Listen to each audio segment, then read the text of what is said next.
Bienvenidos y bienvenidas a su podcast de Testamentifacio.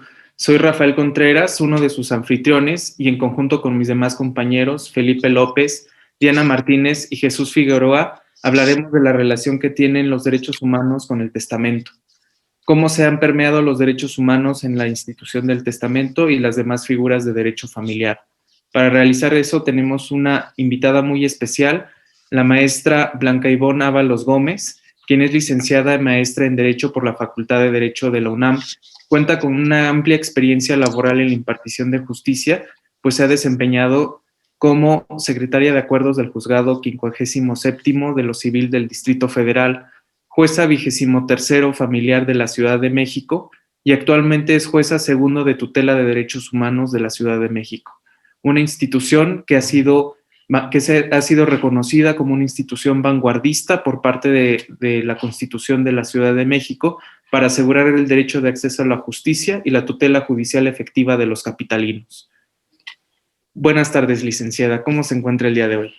Buenas tardes, muchas gracias. Todo afortunadamente bien en estos tiempos y pues agradezco obviamente la invitación y la intervención que vamos a tener y la interacción con ustedes. Muy bien, muchas gracias. La sesión, este conjunto de entrevistas que realizamos, somos una institución, una asociación académica, y nosotros nos enfocamos en tratar de visibilizar la importancia del testamento, la importancia de dar cierta, cierta seguridad jurídica pues a los seres queridos que tiene uno y sobre todo sobre los bienes. La sesión pasada entrevistamos a un notario de la Ciudad de México que nos dio muchos datos muy interesantes y sobre todo al final ya nos enfocamos sobre cómo se puede dar una cierta, cómo se puede proteger a los seres queridos, a los menores de edad a través del testamento. Y justamente usted, como mencionamos anteriormente, tiene una amplia experiencia en materia familiar y ahora en materia de derechos humanos.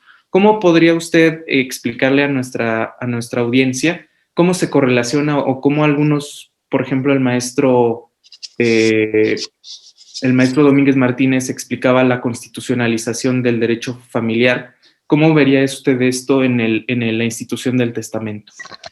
Bueno, pues en atención a la pregunta que se formula respecto de qué vinculación puede tener el derecho en general, el derecho humano con un testamento, con el ámbito del derecho sucesorio, creo que primero es necesario partir del punto de vista que hoy en día no podemos hablar del ámbito jurídico sin entenderlo totalmente vinculado a los derechos humanos, ¿no?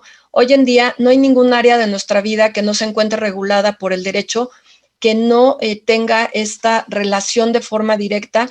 Tan es así que, bueno, pues sabemos que en el 2011, cuando se hizo el reconocimiento, ¿no? No voy a decir la implementación como tal, sino el reconocimiento en nuestra Constitución Federal de los derechos humanos, no solo reconocidos previamente en nuestro ámbito interno, sino también en el derecho internacional, pues cada vez nos hemos ido familiarizando más con estos conceptos y hoy en día no podemos interpretar ninguna figura jurídica sin verla con miras a este respeto y protección de los derechos humanos, ¿no?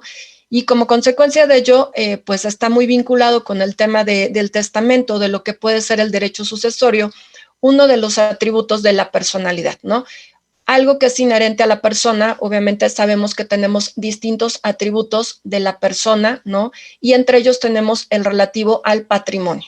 Entonces, el patrimonio que se va a integrar por esta universalidad, obviamente, pues de derecho que tenemos cada uno de nosotros como seres humanos, dependiendo de la constitución de este mismo patrimonio, va a generar que después de que nosotros fallecemos, van a existir una serie de derechos y de obligaciones que van a ser transmisibles, obviamente, después de que nosotros pues fallezcamos, ¿no? Y ahí es donde va a entrar, obviamente, esta parte del derecho sucesorio, en donde, obviamente, como persona, ¿no? Yo voy a tener esta posibilidad de transmitir estos bienes, obviamente, derechos u obligaciones que no se extinguen con la muerte a una cierta, digamos, personas, ¿no? Que obviamente van a seguir vivas y a quien les voy a transmitir estos derechos que puedan subsistir o estas obligaciones después de que yo fallezco.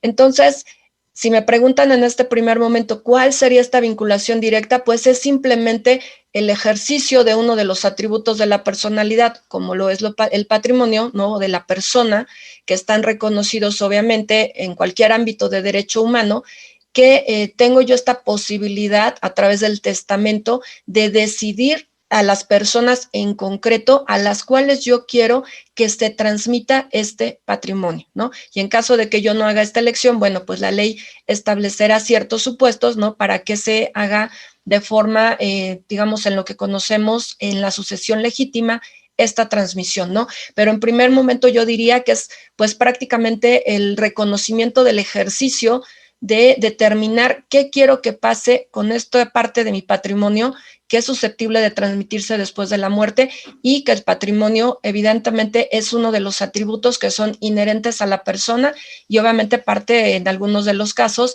por ejemplo, pues de la propiedad privada, que está reconocido desde la Convención Americana de Derechos Humanos como parte también de uno de los derechos, ¿no? Pero en general diría yo, parte del desdoblamiento de los atributos de la personalidad, particularmente patrimonio y obviamente pues las consecuencias que ello conlleve.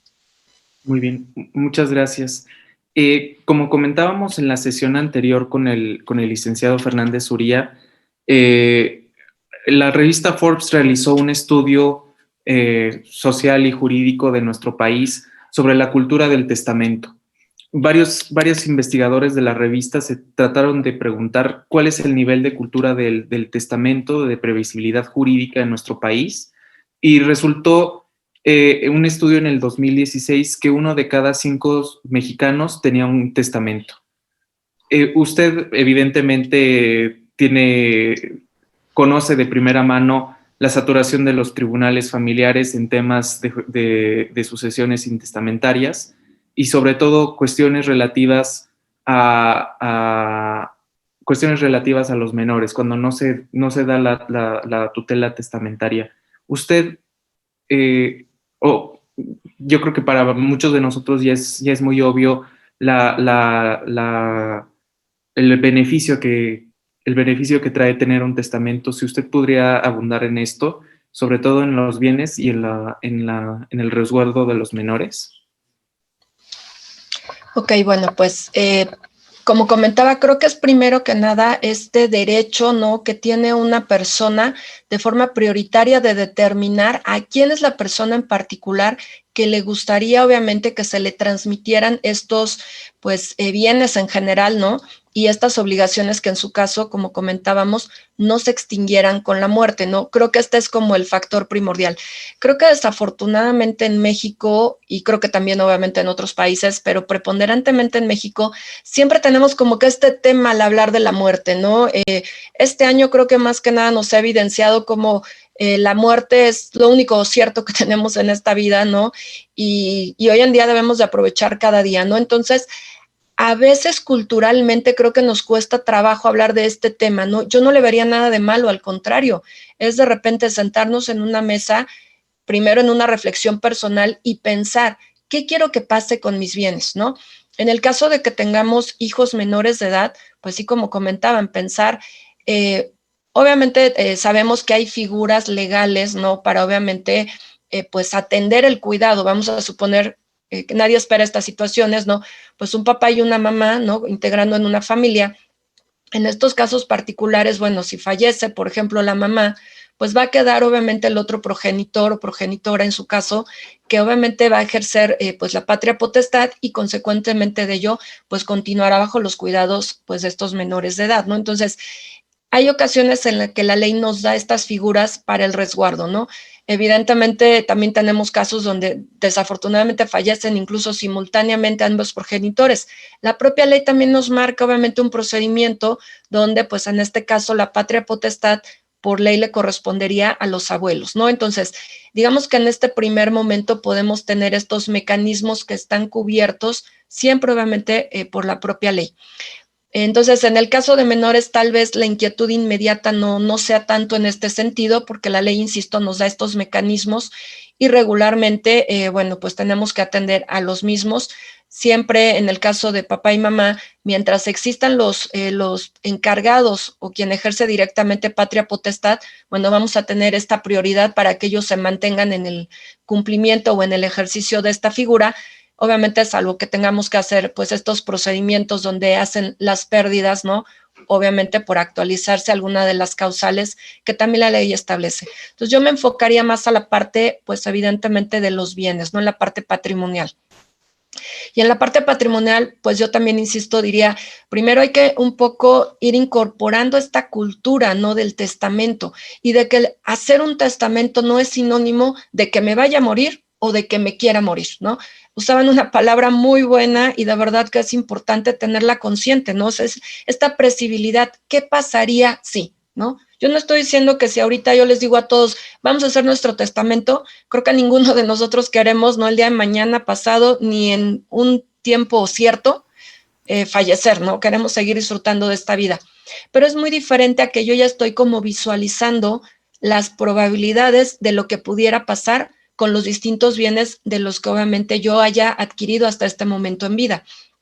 Y es empezar a pensar, puede llevar esta decisión muchos factores, ¿no? Tal vez yo tenga un hijo, ¿no? Que tal vez es pues el más organizado y el más todo, ¿no? De mis hijos. Y entonces yo decido que mis bienes se van a transmitir a cualquiera de ellos o tal vez a todos, pero voy a determinar en ese mismo testamento que quien va a llevar a cabo las funciones para llevar a cabo, digamos, esta distribución y esta transmisión de esta propiedad de mis bienes, va a ser tal vez mi hijo X, que es el más organizado, y a él lo voy a nombrar albacea, ¿no? O tal vez porque es como el más metódico y es tal vez a lo mejor el de mayor autoridad. No sé, digo, pueden haber muchos elementos, pero yo estoy empezando a visualizar este tipo de situaciones. Entonces, creo que dos factores que culturalmente debemos de tomar en cuenta es, uno, ¿a quién quiero dejarle mis bienes, no? ¿Qué tipo de bienes, no? También, porque tal vez a uno de mis chicos yo digo, le quiero dejar un bien inmueble, ¿no? Y tal vez a otro de mis hijos le digo, a ti te quiero dejar, ojalá que tuviéramos estos recursos, ¿no? Las acciones de una empresa. ¿Por qué? Porque tal vez sabemos que él tiene a lo mejor más facilidad para poder llevar a cabo este tipo de actividades empresariales, ¿no? Yo creo que es también un poco este perfil de ponernos a reflexionar. Sabemos que hay personas que dicen, nadie de mi familia, y la disposición testamentaria va para alguien totalmente externo, ¿no? ¿Por qué? Porque le tengo aprecio, porque a lo mejor yo soy una persona que en vida fue dedicada a obras de caridad y encontramos N número de personas que lo hacen así. Entonces, creo que en este primer momento, yo como autor de un testamento, eso es lo que yo tengo que tener bien claro. Y creo que en la conciencia, en este ámbito de cultura del testamento, es algo que debemos de permear.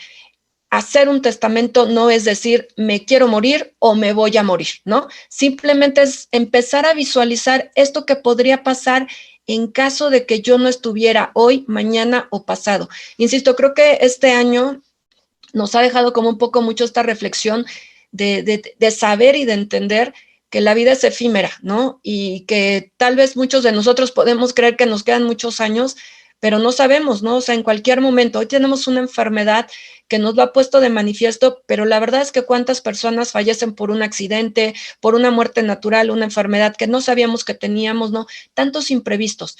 Y si nosotros dejamos, insisto, este testamento, estamos haciendo el énfasis de que eso es lo que queríamos que ocurriera, ¿no?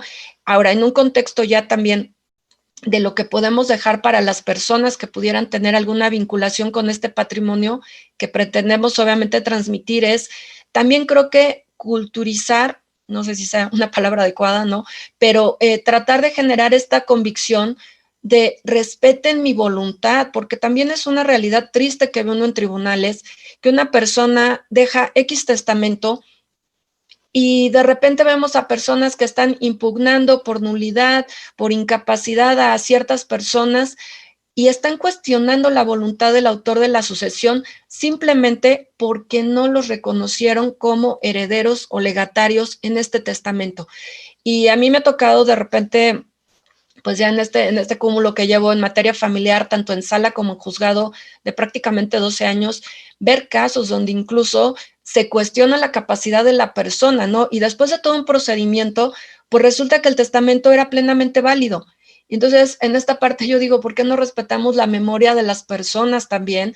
Porque por algo expresó su voluntad y que este respeto sea, insisto, también en esta parte de la dignidad humana y ahorita que hablábamos de los derechos humanos, o sea, ¿por qué cuestionas mi voluntad, no?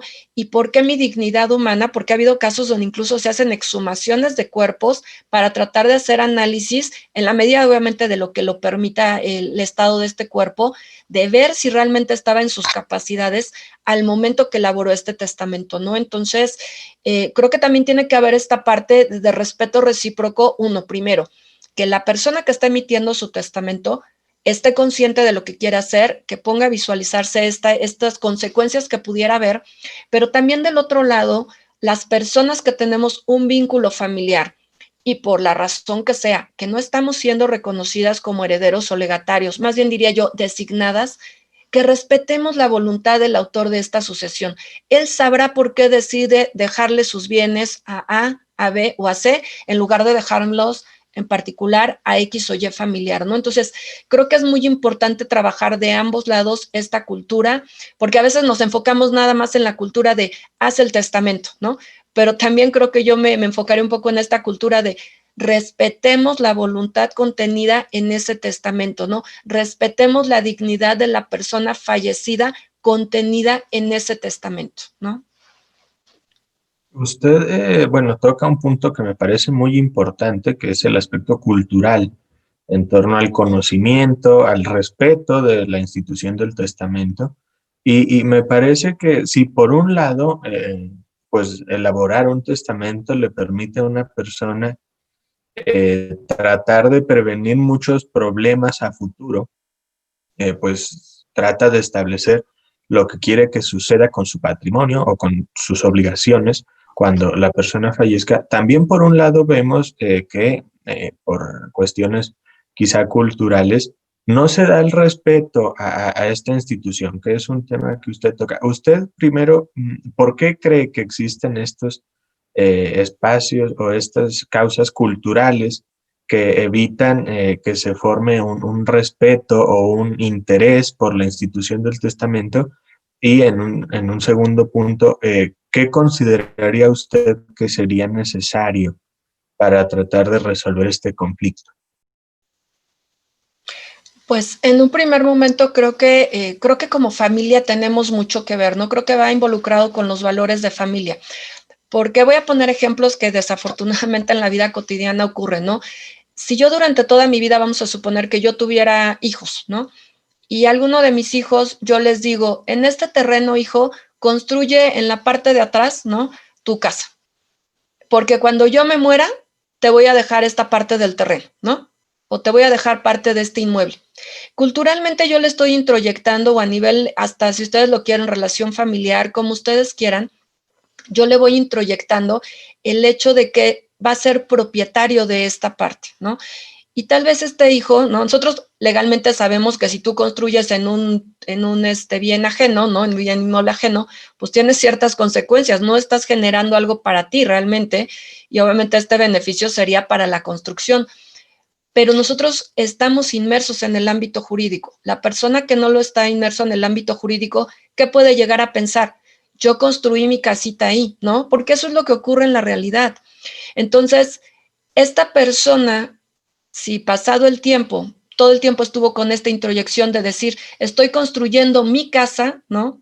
Sin comprender que está construyendo en un terreno ajeno, y para mala suerte, al momento de que se hizo el testamento, la persona autora de esta sucesión, en este caso, suponiendo que hubiera sido yo digo, pues para mis dos hijos, uno de ellos se va a sentir vulnerado porque va a decir, oye, esto es mío, ¿no? Y obviamente el otro hijo, asesorado por un abogado, le va a decir, no, mi mamá, mi papá construyeron esto, ¿no? El terreno era de ellos y legalmente nos corresponde la mitad, ¿no? Entonces, estas son a veces mucho de lo que en vida puede llegarse a trabajar. En cambio, si nosotros en vida tenemos como esta conciencia de, a ver, digo, a lo mejor se escucha un poco frío, un poco tajante, ¿no? Pero decir, a ver, estos son los bienes de los padres, punto, ¿no? Y yo como hijo, yo no tengo ningún derecho per se respecto de los bienes de mis padres, ¿no? Creo que es también empezar a cambiar esta parte de cultura de creer que en automático lo que mis papás hacen, ¿no? En automático nos va a ser transmitido a los hijos o a los familiares que estén cercanos y que estén, ¿no? Porque esta parte cultural a veces de familia se da. Entonces, si nosotros empezamos como a entender primero que el patrimonio que va construyendo cada persona es su propio patrimonio porque es parte de su atributo, de su propia personalidad, esto nos va dando visiones diferentes. Ahora, si el día de mañana, literal, salgo beneficiada con un testamento, pues literal yo diría, pues es una adición a mi propio patrimonio. Literal, por ahí yo diría en un plano coloquial, pues si me lo dan es algo que yo no trabajé, ¿no? Eso lo trabajaron mis papás, lo trabajó mi X o Y familiar o esta persona que me haya designado. Yo debería estar agradecido que me están dando más allá de los bienes que yo he trabajado, ¿no? Creo que empezar a cambiar estas situaciones de cultura nos podrían ayudar un poquito, ¿no? A que las personas al final no sintiéramos que tenemos más derechos, ¿no? De los que en un primer momento nos pudieran llegar a corresponder, ¿no? Porque por eso creo que a veces culturalmente nos sentimos como un poquito decepcionados, ¿no? De decir, es que yo creí, si ustedes pudieran a veces escuchar estos calificativos, por ahí se escucha esto, ¿no? Es que yo creí que los bienes iban a ser para mí, ¿no? Por naturaleza, obviamente, el testamento es un acto personalísimo. ¿Quién debería de ser la única persona que sabe el contenido de un testamento? La persona que lo realiza, obviamente hoy conforme a la legislación que tenemos y que seguramente ya con toda la expertise que ellos tienen, lo abordaron perfectamente con el notario, ¿no? Obviamente el testamento público abierto es obviamente uno de los que subsiste en la Ciudad de México, pero está resguardado ante un fedatario. Nadie tiene por qué saber el contenido de ese testamento, ¿no? Pero a veces nosotros culturalmente, no sé si también a veces lo hacemos un poco para generar una cierta cercanía con algunos familiares, introyectamos mucho el cuando yo me muera te voy a dejar esto, ¿no? Cuando yo me muera te voy a dejar el otro, ¿no? Y si este testamento, que es el último que se emite en algún momento, no es acorde con lo que yo te he estado diciendo todo el tiempo, emocionalmente se genera este tipo de decepciones, ¿no? Entonces, si a mí me preguntan a lo mejor en un ámbito un poquito más objetivo y más tajante, yo diría, la persona que elabora su testamento, que lo elabore con la plena libertad que requiere este acto jurídico, con esta situación de que es un acto personalísimo, ¿no? Con el entendimiento que en cualquier momento lo puede revocar y generar un nuevo testamento conforme a sus circunstancias particulares lo crean. Y yo diría, solamente comunicarle al albacea, ¿no? Que él va a ser el ejecutor de ese testamento, porque así no generamos expectativas diferentes con la familia, ¿no? Y lo que se lea así tendría que ser. Y insisto, yo empezaría a generar una cultura adicional, no solo de elabora un testamento, ¿no? Sino de respeta el contenido de un testamento. Los que nos quedamos vivos, respetemos el contenido de estos testamentos, ¿no? Porque esto de estar cuestionando de por qué a él sí le dejó y a mí no, creo que eso es lo que a veces nos genera bastantes problemas y en ocasiones genera, porque por la naturaleza propia del procedimiento testamentario, al ya tener expresa la voluntad de para quiénes son estos bienes, siempre facilita su trámite. Y uno pensaría que es el procedimiento más sencillo, pero desafortunadamente a veces se nos vuelve totalmente complicado por la falta de aceptación de las demás personas que se creían con un derecho a heredar y que no fue designado así en los testamentos. Y nada más lo único que se genera en ocasiones son procedimientos que van alargando y alargando el trámite sucesorio para que al final de todas maneras subsista la voluntad testamentaria, ¿no? Porque honestamente creo que son muy contados los casos en los que realmente se llega a desvirtuar un testamento y al final prevalece esta voluntad, pero lo único que se hizo fue retardar. ¿Por qué? Porque por el otro lado existe esta falta de cultura también de aceptar la disposición que haya sido por el autor de la sucesión en su respectivo testamento. Sí, siguiendo esta idea de que el testamento es un acto personalismo y esta de seguir la voluntad del testador, esta es mi pregunta. ¿El interés superior del menor sobrepasaría la voluntad del testador? ¿Y por qué? Ahí nada más un poquito, si me apoyan, ¿en qué sentido se refieren al interés superior del menor? Que yo como testador le quiera dejar todo mi dinero a mi amante y no le dé nada a mi hijo. En cuanto a pagar aquí yo ya no conozco, pero tengo entendido que se le tiene que dar un porcentaje del patrimonio, ¿no? Si es un menor, para que pueda desarrollarse correctamente. Ok, a ver, ahí tendremos que hacer una diferenciación. Precisamente como el testamento es un acto totalmente libre, no me pueden condicionar a que yo le deje una porción concreta, por decirlo de alguna forma, a alguno de mis hijos, independientemente de si son mayores o son menores de edad, ¿no? Digamos, no puede existir esta condicionante per se de designar como heredero a X o Y persona. Esto es algo totalmente, digamos, atendiendo a la propia característica de la libertad de la voluntad que se tiene. Ahora, aquí hay que hacer una pequeña gran acotación. A lo que yo sí puedo estar obligado, evidentemente, es a proporcionar alimentos. Y tratándose de un menor de edad, si yo fallezco y dejé un testamento donde no lo estoy obviamente pues designando como heredero, ¿no? Porque regularmente por una cuestión emocional casi siempre ocurre, pero vamos a suponer que yo no lo hiciese. Aquí se incorpora otra figura jurídica que se llama la inoficiosidad del testamento. Ajá. Entonces, no es que yo lo tenga, digamos, mi testamento no se va a nullificar por no haber designado como heredero a un menor de edad. El testamento va a surtir sus efectos simplemente como yo tenía la obligación de proporcionarle alimentos y no solamente a los menores de edad, sino tenemos todo un listado en el artículo 1368 del Código Civil de ciertos supuestos donde subsiste esta obligación alimentaria, ¿no? Aun cuando obviamente la persona fallezca, ¿no? Digamos, al momento de fallecer, pues si yo tenía la obligación de proporcionarle alimentos a ciertas personas, ¿no? Que están contenidas en este listado, lo que se va a generar, insisto, es esta figura que se llama la inoficiosidad del testamento, ¿no?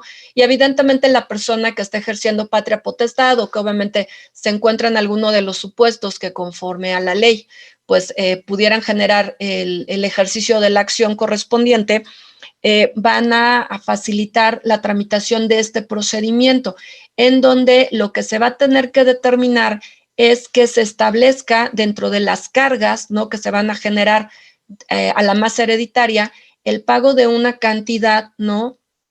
Para satisfacer las necesidades alimentarias de este menor de edad.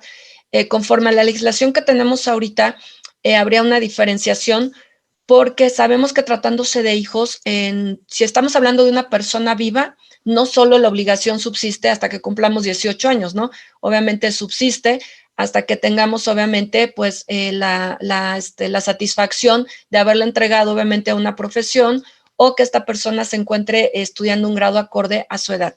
Y por regla general, en este, digamos, catálogo que tenemos en el artículo 1368, nos habla de que esta obligación, obviamente, alimentaria es para los menores que tengan, pues, 18 años, ¿no? Entonces, tenemos que privilegiar que dentro de la masa hereditaria podamos otorgar una porción no hereditaria como tal, pero sí unas cantidades que permitan satisfacer las necesidades de esta persona que pudiera estar, digamos, todavía en estado de necesidad de recibir estos alimentos, ¿no? Entonces, sí es importante también hacer estas como diferenciaciones de lo que implica el interés superior del menor, porque a veces hacemos una acotación como muy general de lo que es el interés superior del menor, ¿no? El interés superior del menor puede ser un principio para atender ciertas situaciones de carácter procesal, puede ser obviamente un derecho sustantivo, ¿no? Al final de cuentas,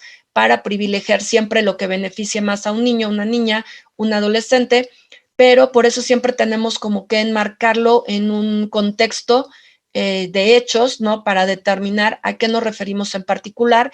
Y aquí, digamos, no sería como tal hablar de este concepto general del interés superior del menor como tal, sino obviamente el cumplimiento de este deber alimentario que está perfectamente regulado por el derecho positivo desde antes de que existiera obviamente esta incorporación de todos estos principios y derechos derivados del derecho internacional y de la propia Convención de los Derechos del Niño, Niña y Adolescente, bueno, de los derechos del niño, ¿no?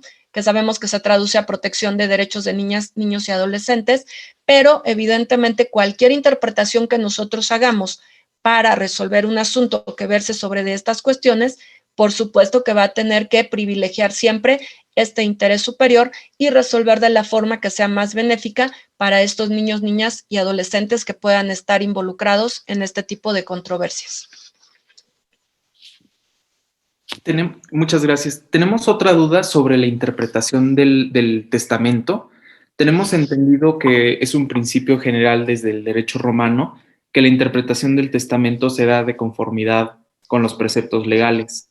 Pero incorporando temas de derechos fundamentales, encontramos un caso en derecho comparado del Tribunal Europeo de Derechos Humanos, el caso Pia Pernozó versus Andorra, en el cual el Tribunal de Derechos Humanos realizó un análisis jurídico bastante interesante sobre la interpretación del testamento, en el cual considera que se debe realizar que el juzgador debe realizar una interpretación teleológica de las cláusulas testamentarias, porque en un testamento en particular se había establecido que solamente se iba a otorgar el patrimonio a hijos de legítimo y canónico matrimonio, pero el Tribunal Europeo determinó que esto era contrario a la proscripción de la discriminación y al derecho fundamental a la libertad de familia. ¿Usted cómo vería, por ejemplo, una interpretación conforme de los preceptos testamentarios? Pues yo creo que esta situación hoy en día sí queda todavía mucho a la interpretación particular que tenga cada juzgador, obviamente al de las partes involucradas, ¿no? Tendríamos aquí, por ejemplo, digamos, en ponderación dos aspectos fundamentales. Conforme a nuestra legislación positiva, ¿no? Lo que actualmente tenemos en nuestro derecho interno y en el derecho civil, el artículo que empezamos a regular el tema del testamento, ¿no? Si mal no recuerdo, es a partir del artículo 1295 tenemos toda esta regulación. En primer lugar, nos dice que la interpretación de un testamento debe de hacerse en términos literales, ¿no? Entonces, vamos a suponer, aquí voy a especular un poco porque afortunadamente todavía no tenemos de este tipo de casos en México, ¿no?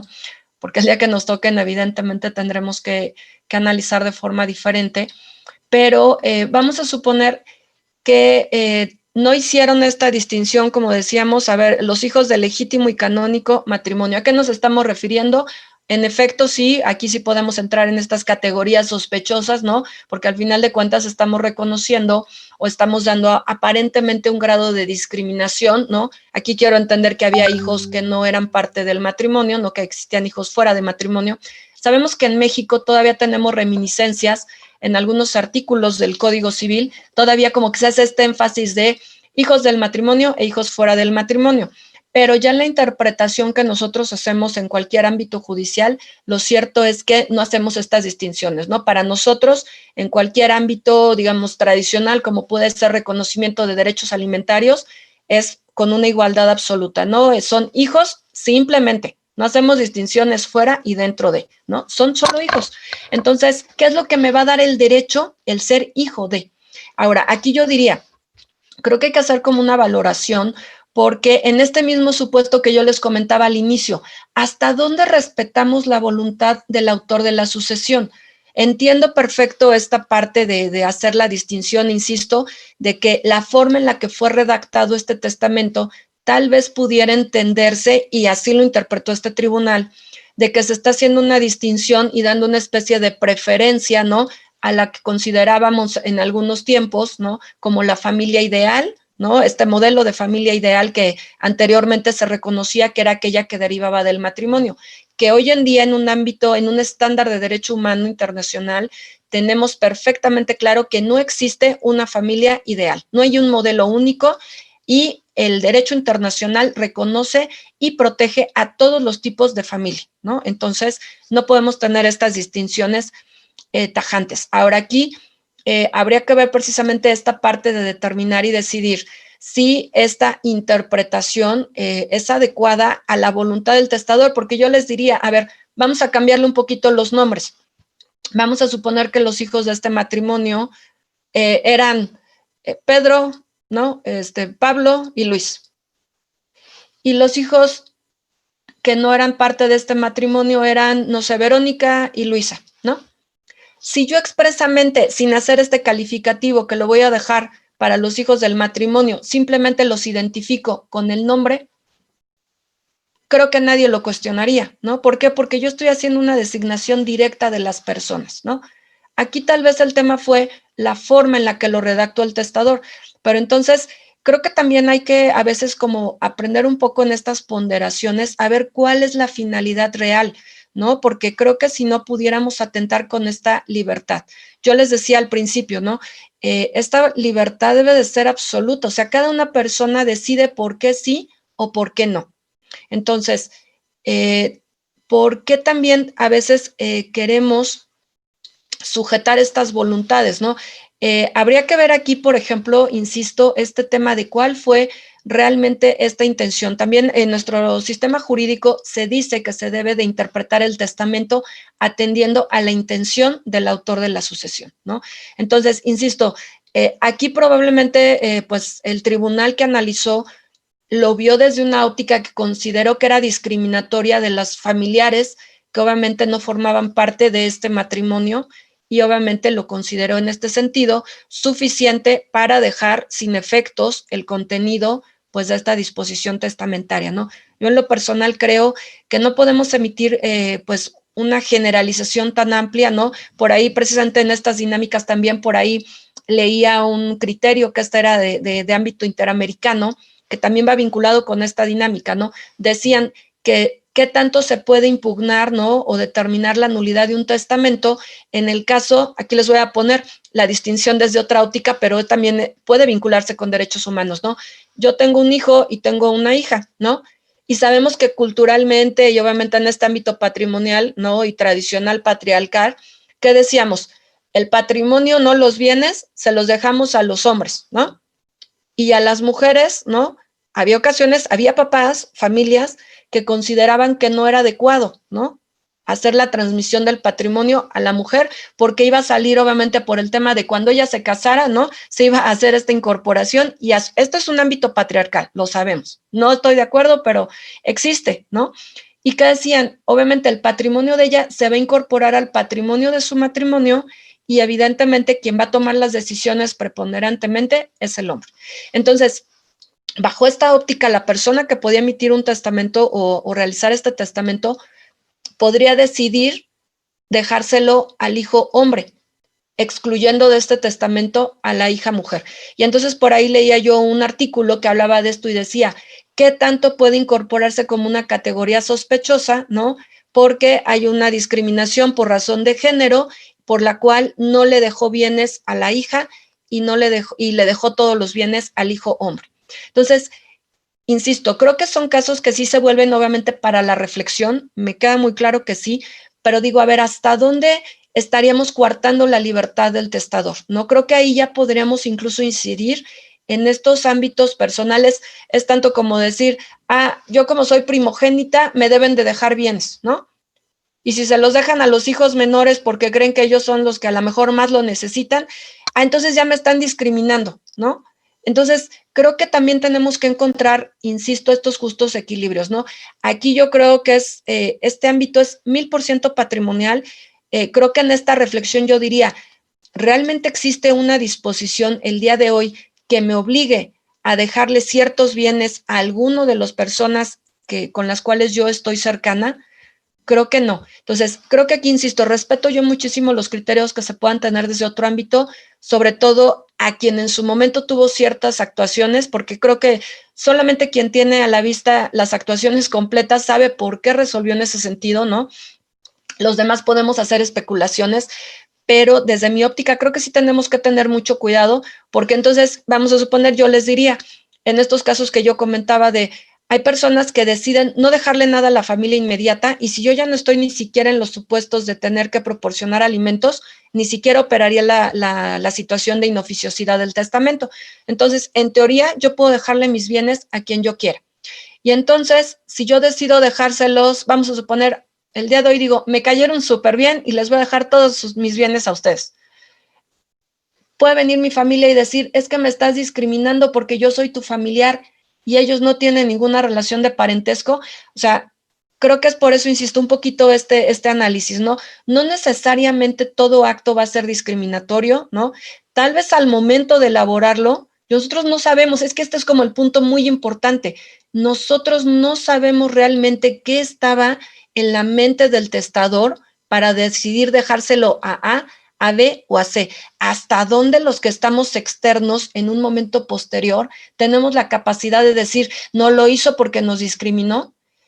Digo, tal vez es un poquito para reflexionarlo, ¿no? Digo, no lo descarto, pero creo que no podemos hacer una generalización en cosas de este tipo.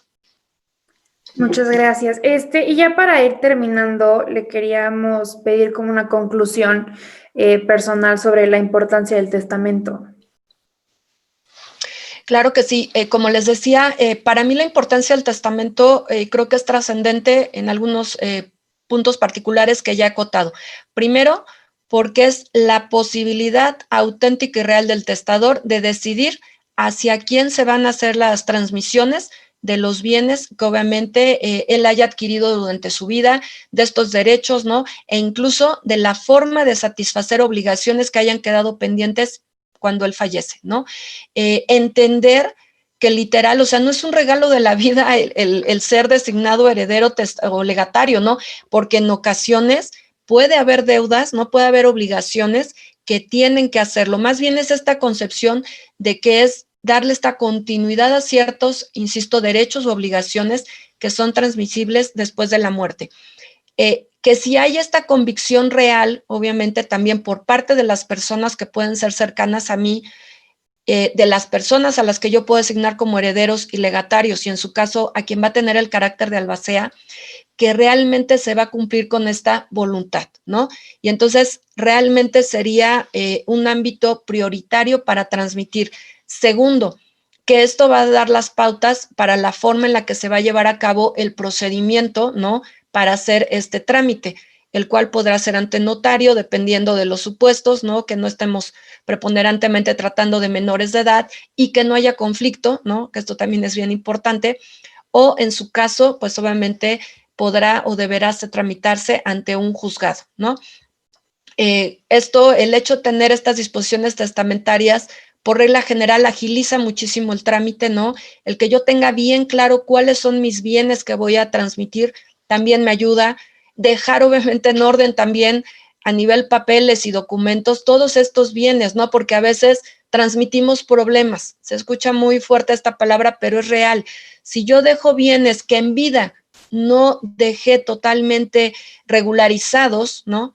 A mis herederos les estoy transmitiendo problemáticas para poder incorporar, obviamente, estos bienes a la sucesión, ¿no? Entonces, la conclusión general sería mucho reflexionar bien a quién quiero dejarle mis bienes y cómo quiero dejarle los bienes, ¿no? Esto nos va a facilitar mucho, incluso yo diría, prevenir problemas entre familia, ¿no? ¿Por qué? Porque si no, desafortunadamente, pues empiezan estas problemáticas, ¿no? De yo quiero, ¿por qué a mí no me dejaron esto? Y cuando obviamente no se dejan estos testamentos, bueno, pues empieza a generarse la prelación, ¿no? De incorporar pues a la totalidad de las personas que pudieran tener un presunto derecho a pues verse beneficiados con el carácter de heredero en un procedimiento intestamentario. Bien, pues le agradezco mucho, le agradecemos mucho, licenciada, por el tiempo que ha dedicado para ayudarnos en la realización de nuestro proyecto. Sería maravilloso poder continuar escuchándole acerca del testamento y la importancia del mismo en nuestro país, pero pues lamentablemente se terminó el tiempo. Agradecemos mucho a nuestros oyentes por escucharnos y deseamos unas felices fiestas a todos.